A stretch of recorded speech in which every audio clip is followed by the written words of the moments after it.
Hey guys, welcome back to Grab Your Brew. And if you're new, welcome. Please like and subscribe. So, yeah, my hair's still a mess, don't judge me. So, I have a couple of things I want to address with this Sean Diddy trial. And, sorry, I'm getting ready. The news just came out before doing this, and I have stuff to do. So, I'm kind of rushing around to get this out to you guys.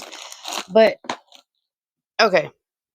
First, I want to address the intro video, where for grandmother and granddaughter, their interaction seemed a little bit tense and their body language seemed a little off.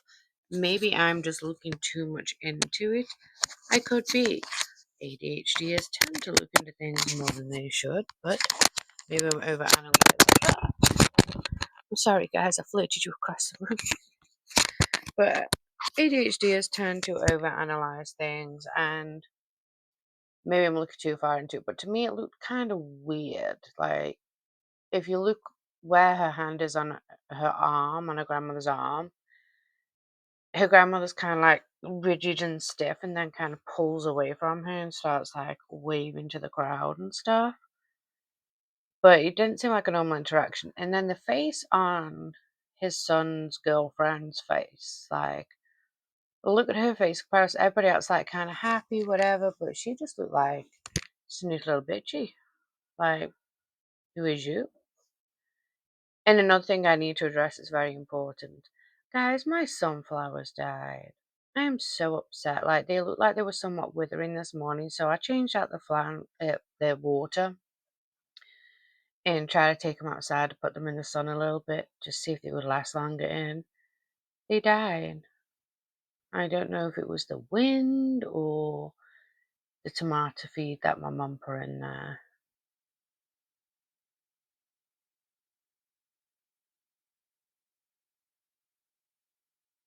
or what it was, but I'm very sad. I thought that was important. Sorry, guys. But but anyway, let's go ahead, grab your brew as we get into this BS of what Diddy was and wasn't found guilty of. I said it on my last video.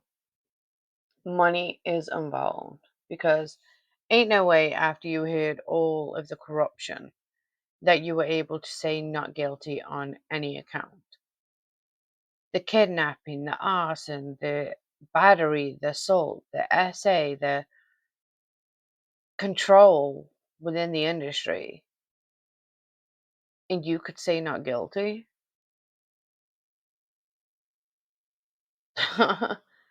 Is ridiculous. My heart goes out to all the people that basically put their darkest moments knowing that it would end up going around the internet, and people are cruel. So some people, like, they've been laughing at them and making fun of them, and this was their darkest moments. It's ridiculous because people that were supporting P. Diddy were supporting a memory, a legacy, a fake persona, a fake idol. And you're celebrated to try and maintain that rather than the real victims in all of this. It's disgraceful. It is. I have given up all hope in the justice system. I was also very shaken from my own experiences, but now it's even more shaken because it goes to show that money and status can get you out of anything. Anything. So let's go ahead and talk about the charges. The one that they were having issues deliberating on, racketeering and conspiracy, not guilty. They laid up 6 weeks worth of proof, evidence, testimonies of how he was guilty. So did the feds drop this on purpose? Did they drop all that stuff on purpose? Sex trafficking, not guilty. Again, proof that you did this trafficking. Everybody heard it. Everybody saw it. But somehow your money said not guilty. And then, of course, the two lesser charges, same charges, transportation to engage in prostitution, guilty. And then sex trafficking. How on God's green earth was he found not guilty on that? How? That goes to show you that some money was exchanged behind the scenes. Everybody talking about how they were playing a dangerous game of chess. I don't think they were playing chess. I think some money got involved. I take it back from my previous video. The old system's corrupt and rigged. Sean Combs has been found not guilty on the majority of counts against him and has been found guilty of only the two least serious crimes that he was charged with. There is little question that this is a defeat for the prosecution. The two counts on which he's been found guilty are transportation to engage in prostitution. There were two counts of it with respect to Cassie Ventura and Jane, who testified under a pseudonym, and he has been found not guilty on racketeering, not guilty on sex trafficking with respect to Cassie Ventura and with respect to Jane. Both of those sex trafficking counts required 15 years minimum in prison. The RICO count that he's been found not guilty of was a sentence of 20 to life, though it didn't have a mandatory minimum. So the sex trafficking ones were extremely serious, 15 years minimum. And he's escaped liability on both of those. He's escaped criminal guilt on both of those. The fact that he was found not guilty on the trafficking is absolutely ridiculous, because that means they believed the defense of they were swingers, this was their lifestyle. Because swingers doesn't mean that when your partner's saying no, please don't make me, that they get beat within an inch of their life. That's not swinging. That's trafficking. Swinging is two mutual partners that agree to explore with other mutual partners who agree with the scenario. How did everybody just ignore the fact that these women were beaten? Friends, Cassie and Jane, and they had him dead to rights on that. I mean, he really should have pled guilty on those. And I've been saying all along, if they found him not guilty on those, it would prove that this has been a total nullification of the jury. He was a famous man and they didn't want to find him guilty because it's very clear he did those two. It is stunning that he managed to escape a guilty verdict on RICO, less stunning on RICO, but on sex trafficking, where the evidence was just overwhelming on the fact that he did threaten at least Cassie and Jane over and over again. He beat both women when they would not comply with his demands. But clearly what we're seeing here is the jury bought and believed the defense argument that these women had agency, that these women were not forced to do anything. The defense got up there and argued that they were swingers, that they were engaging in a swinger lifestyle. People's warped outlook on the world today, in order for those things not to be found guilty, is a reason why the world is the way it is today. Why it's so messed up, why there's so much corruption, why our children are tainted. It's ridiculous. You are literally laying a monster back out there to further abuse people and now harass the people that were trying to come forward to prevent other people from suffering. I hope you're all proud of yourselves. Disgusting. So, sorry. So with that being said, him being found guilty means he got time served and he is actually available for bail now. Let's look at this. The judge is currently deciding right now whether Combs will actually be released today. His defense arguing that since the music mogul was acquitted of the most serious crimes, he should be able to go home. Once court was adjourned, family members cheered today's verdict. Combs' son, Christian, telling ABC News how happy he is. we love y'all. We love everybody watching. So happy. Pop's coming home. God bless. God bless the whole world. What was going through your head when the verdict was read? Happy.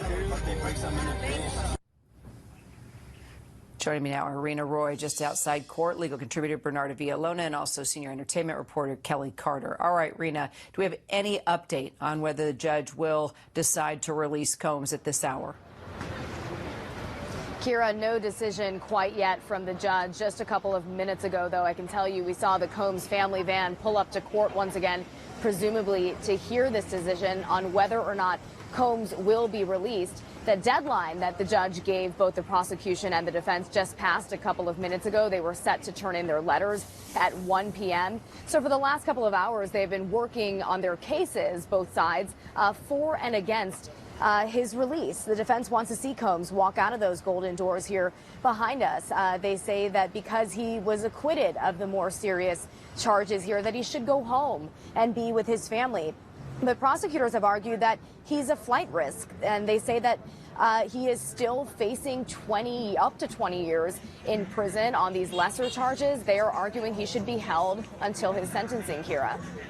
So, Bernardo, if Combs does stay in custody, how much jail time do you expect he would actually serve? So in terms of if the judge does decide that Sean Combs remains in custody pending sentencing, the judge will ultimately determine what his sentence is. You have to think that the sentencing is not going to take place in another week or two. We're talking about months from now that the sentence will take place. And in terms of all the time that he's already been in custody, he's going to get credit for that time. So no matter what amount of sentence the judge sentences him to, he'll get credit for about the 9 months that he has been in custody. Yes, he faces a maximum of 10 years on each of those counts. Highly unlikely that this judge is going to max Sean Combs out. He can give him probation, he could give him time served, or give him something more of a year, 2 years, or even 3 years on each of these counts. So, Kelly, how does this verdict impact Combs' legacy as an entertainer, as a music mogul moving forward, you think? I think it does impact his legacy because we have to talk about this in addition to talking about his 3 decades as being a pop culture icon. You know, this is a human who has touched every facet of business, of industry, you know, politics, film, TV, music, Broadway, spirits, fashion, you know, but we also now have to talk about this case and the role that that plays and that legacy. And I think it's significant because unfortunately people are going to be able to unhear some of that testimony that they read, and they're most certainly going to be able to unsee that video footage from that 2016 Intercontinental incident. I am simply done. If you can't tell by frustration in my hair, but yeah, I'm done. Well, I'm not done. I'm taking a break, guys, because deep diving into true crime right now, especially with the rich and famous people, my mental of how ridiculous this is. Because, like she said, it could be time served. He could be going home today. Well, he couldn't be going home today because it could take weeks before they come up with what his punishment is. But he could be released on bond today. He could have time served. All of this abuse that he's done to all of these people, and he could leave today. That's ridiculous. Absolutely ridiculous. The justice system is absolutely ridiculous. Why are we paying these people? Why are we paying these people their tax money? Because clearly the whole system is corrupt. It really is. Come on, 50 Cent, with your documentary. I really want to see it. I really want to see it. Because I feel like you have some of the juiciest deeds. Well, anyway, guys, like I said, going to be taking a break from true crime for a very short bit. Because we are going to be segueing into our paranormal episodes. And next week, we will be covering, well, on Monday, we will be covering one of the most famous poltergeist experiences that was actually covered by Ed and Lorraine Warren. And yeah, we're going to be talking about that and the documentary with the sisters being older. And right now, demons are feeling less scary than humans. So bring on the poltergeist. Yay. But anyway, guys, don't forget we are having a giveaway as soon as we reach 500 subscribers. The person that will be number one on our spotlight provided to us by YouTube will be receiving a free gift from Grab Your Brew on our giveaway. So please like, subscribe, share, comment, because the person that reaches that top point will be the person that wins a free gift. Thank you so much for watching us, guys. Have an amazing week. Please like and subscribe. Bye.